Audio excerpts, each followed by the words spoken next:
Hey everyone, Chelsea here from So Simple Home. Today we are doing a video on one of our popular tutorials on the blog, which is the baby burp cloth. So we're gonna sew it up, kind of show you how we do it. The great thing about this pattern is if you have a Cricut maker and you bought it because you want to do sewing projects, this is one of the sewing projects that we have for free on the blog that you can get the cut files for and cut out on your Cricut maker if you wish. For this project, I just printed it as the PDF sewing pattern, so it's available in a PDF form like this or in the SVG form. So it's completely up to you which method you're interested in doing. I'm just going to take my scissors here and trim it out. It does come in 3 pages if you print the PDF, and you have to assemble it together, and I'll link the video on how to assemble PDF patterns down in the description so you know how to print and assemble it, because that sometimes is a holdup for people in starting sewing with online sewing bloggers. Alright, so here's the burp cloth. Now, one of the things that always kind of throws people is this seems like it's ginormous in comparison to like an actual sewn burp cloth. That's just because this burp cloth has a seam allowance, which is a ½ inch. That'll go all the way around. So when you sew your two fabrics together, this burp cloth will become much smaller.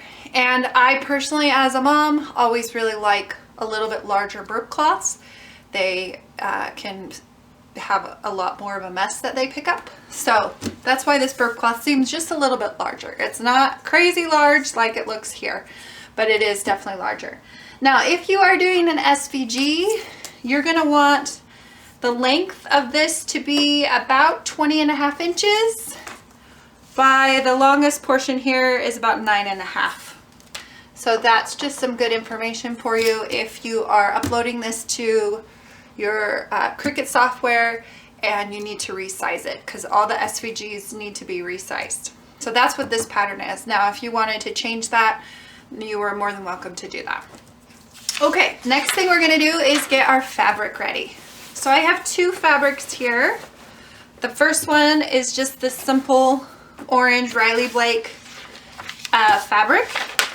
And then I have this cute fox flannel fabric that's just super adorable that we're going to use as well. Now for this pattern, you have a choice. You can use a regular cotton fabric, just a like calico print, and that's fine. Move this guy down just a little bit. Or you can use flannel. Traditionally, burp cloths are on a flannel because it absorbs a little bit more. But I'm just doing a ½ and ½ for this project. And like I said, that it will work just fine. Another thing that you could do with this project, if you wanted to add a trim around the outside, so if you wanted like a lace trim or something, you could definitely cut some lace ribbon or I don't know, some pom-poms or whatever that you might want, and you could sew that between the two layers, and that would totally be acceptable. But I'm just trimming out my 2 layers together, following along. Like I said, if you're using your Cricut maker, you just put that SVG into the software and get your sizing right, and it'll cut it out for you.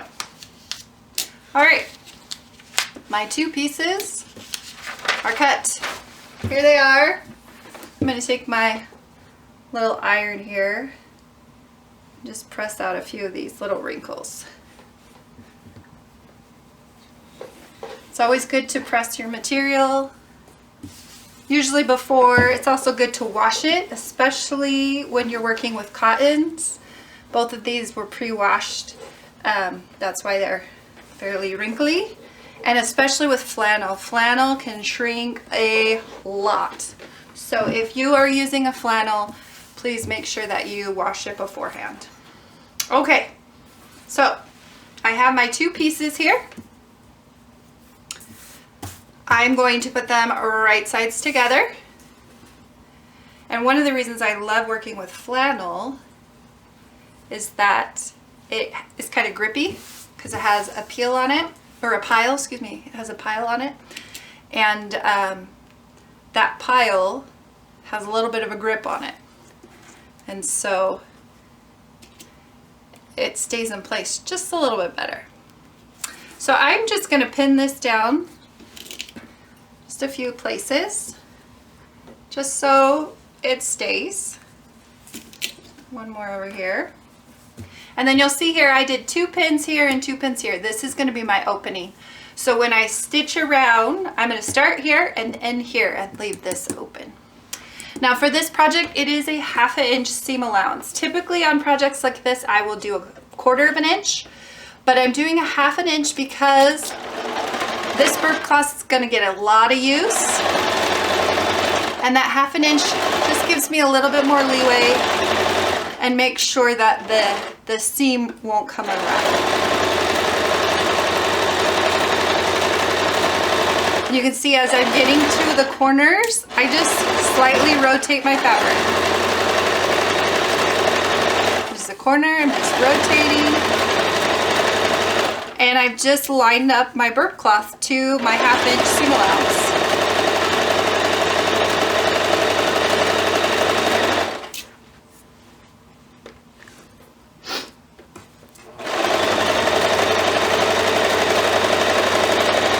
Another rounded edge, just rounding it.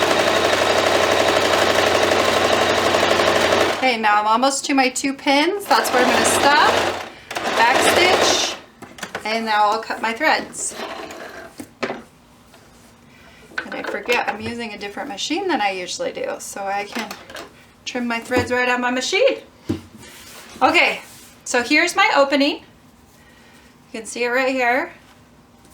And the rest of it is all sewn up. Now I'm going to take my scissors and I'm going to clip around my curved edges, about every inch to 2 inch. And this is going to make it so that when I turn the burp cloth right side out, the seam will lay nice and flat, and it'll keep that curve looking like a curve. If you've ever sewn something with a curve and not clipped it, you'll turn it right side out and everything kind of pulls and it doesn't have a real nice flat curve to it. It just seems like there's something wrong. That's because you need to clip. So you can see here, just kind of clipped every few inches. And now I'm going to find my opening. I lost it. Here it is. And I'm going to turn my burp cloth right side out. And I usually start by turning the side that's farthest away, and then I'll turn the one that's closer. And then I'm going to take just the end of a paintbrush, a wooden dowel, you can use a pencil, and I'm going to kind of push those seams out. I usually have a nice wooden dowel, but my kids like to walk away with it. Use it as a sword or whatever else they feel like using it for. But this just kind of helps bring those seams out without having to try and put your hand in this small little section. So you can see that's pretty good, but you can definitely see those curves. Look how nice those curves are. Looks so good. Okay, now I'm going to press. And I'm pressing all around the seams. And I want to make sure that they are nice and flat. If any of my seams seem like they aren't all the way out, I just kind of pull them with my finger because we want them really flat. You don't want a bunch of bulk on your burp cloth. And if those seams are pulled all the way out, then that bulk will just kind of go away. So here's my opening. I'm going to press that. And then just making sure the rounded seam is flat and all the way pulled out. We call those kissy lips when it doesn't get all the way pulled out because it kisses you. So you want it, you can kind of just use your fingers and wedge it out, kind of force it. All right, I think we've done pretty good. All right, that's what he kind of looks like. Now we just sew it up. We're gonna sew our opening closed, which I think is over here, or is it over here? It's on this side. So we're just gonna top stitch all the way around. We can start kind of in the middle over on this side. And we're just gonna go right along the edge and top stitch around. Now, if you want, you could, if your machine has really fun embroidery stitching or just fun stitches in general, you could do a fun stitch around the edge to close off that hole. Like a floral stitch or a fun zigzag stitch or anything like that. That's a fun idea for these types of burp cloths. I have a friend whose sewing machine had like a little elephant stitch, so it would stitch all these cute little elephants. That would be a really fun one for a project like this. Okay, now we're going to just trim these real close. When we got to the end, I just overlapped that stitch and did a little back stitch. And there you go. There is your burp cloth. It's a perfect size to go over a shoulder. Put over our hand here.